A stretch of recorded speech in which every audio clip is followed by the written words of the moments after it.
A ver. Hola, mi nombre es Ruth Wambuguete. Voy a presentar la fuerza de interacción del sistema termodinámico de bromo con respecto a las propiedades físico-químicas.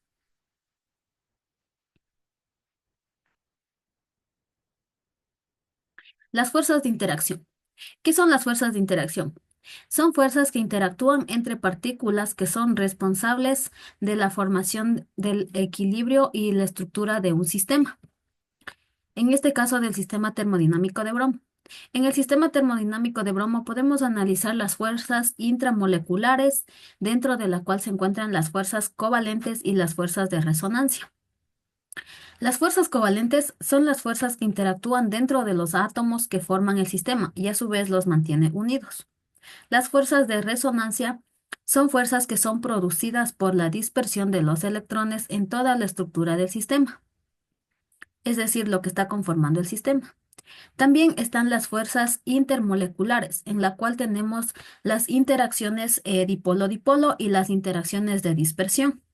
En las fuerzas de interacción dipolo-dipolo, a pesar de que el bromo no sea polar, tiene lugar a esta fuerza debido a la variación de los electrones dentro del sistema.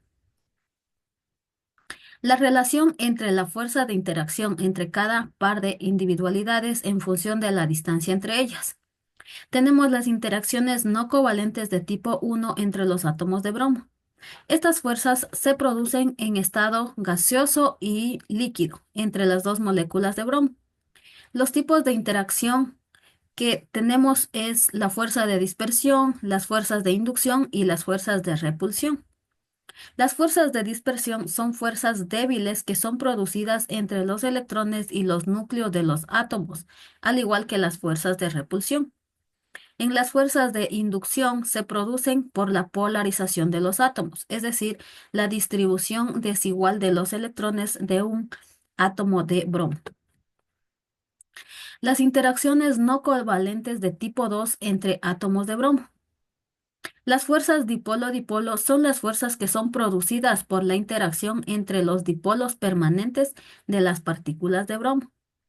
Y las fuerzas de inducción de dipolo son fuerzas que son producidas por la interacción de los dipolos inducidos por la distribución desigual de los electrones dentro del sistema. Todas esas fuerzas con relación a la distancia. En la interacción existente con relación a la distancia entre los átomos es fundamental, ya que mientras la distancia disminuye entre los átomos, las fuerzas de interacción van a aumentar.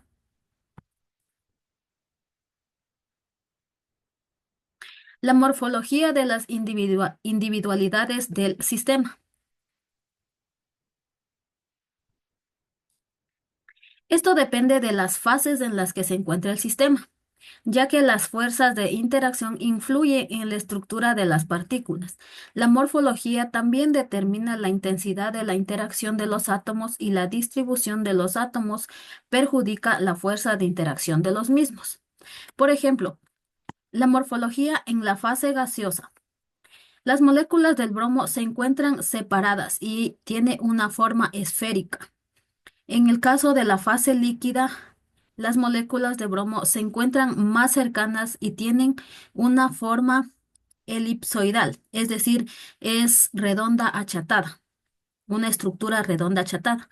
En la fase sólida. En la fase sólida, las moléculas del bromo se encuentran dispuestas en una estructura cristalina ortorrómbica centrada en los bases.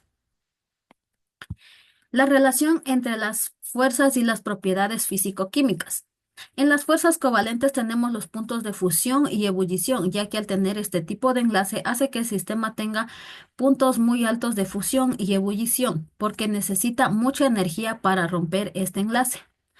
La energía potencial del bromo depende de la distancia de los átomos y la orientación de la molécula. La energía cinética también depende de la velocidad y la temperatura en la que interactúan las partículas del sistema. La entropía del sistema depende de la distribución de las partículas y la energía que está disponible en el sistema. También tenemos lo que es la energía interna, que depende de la forma y la estructura de las moléculas, la entropía, que depende de la distribución de las moléculas en el espacio, y la capacidad calorífica, que depende de la forma y la estructura de las moléculas que conforman el sistema. Aquí tenemos las referencias de las que hemos sacado nuestra información y esto sería todo. Gracias.